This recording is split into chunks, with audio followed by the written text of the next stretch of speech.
This program is brought to you by the Emory University Center for Ethics.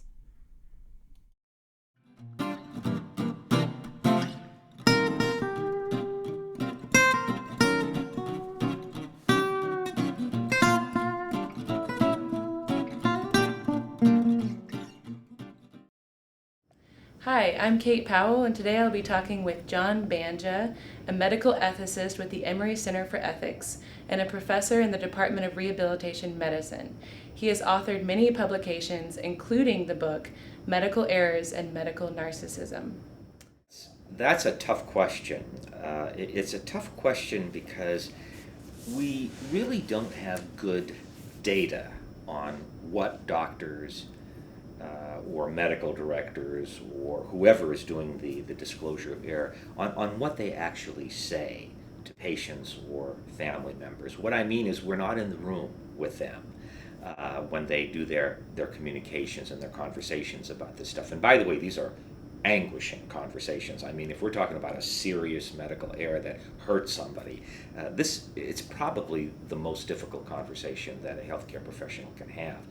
So I think that we are, however, doing better in that, for just about all of the 20th century, physicians were instructed by the risk managers at their hospitals, their malpractice carriers, their insurance companies, to not disclose error because it was thought that that was an invitation to a lawsuit. Still is, by the way. But I mean, that was the ideology of the 20th century. If you committed an error, you did not tell the patient about the error or mistake. You did not apologize to them. Now we're starting to think, though, that, of course, not only is that unethical, because individuals have a right to know when they've been harmed by a negligence and error, but we're also thinking that that idea of concealing or stonewalling has actually led to maybe more medical malpractice suits than it has prevented. With regard to your question, I think organizational leadership is very important. This is what we expect. We expect truth, we expect honesty, and also, by the way, we will support you rather than our first response being to blame you and to punish you. So that's one thing. Another thing is that the error disclosers need to have the skill set in order to disclose error. It is amazing what will come out of an individual's mouth when he or she is nervous, frightened, feeling miserable, and feeling embarrassed and feeling humiliated. I mean, this is a huge, huge obstacle that anyone trying to communicate or disclose a medical error is going to run up against, namely the embarrassment, the humiliation, the fear that you're going to get sued. So we need to help healthcare professionals develop that skill set, and we need to support them. And you very much need everyone to come on board with this. You need the malpractice carriers, you need the hospital attorneys, and you need leadership, and you need the medical staff to all come together and say, yes, this is the right thing to do, and we're going to do it as best we possibly can. First of all, I have come to appreciate the fact that very, very frequently, in fact, virtually always, medical errors are very complicated.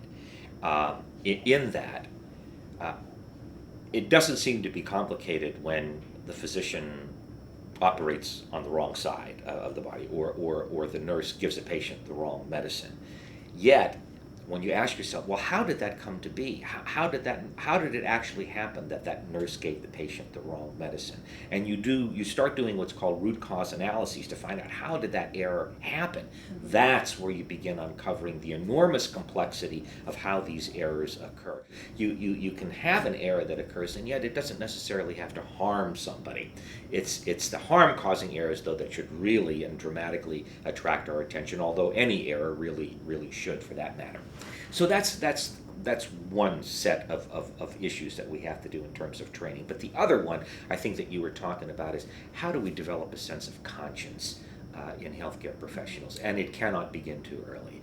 I mean, I can give a lecture to third-year medical students about the need to be frank and honest and ethical and transparent and blah, blah, blah, and all that kind of stuff.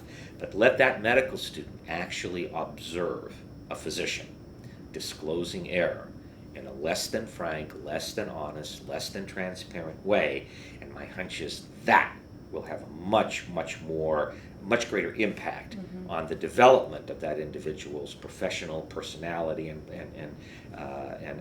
self than all the lectures that I can give him or her.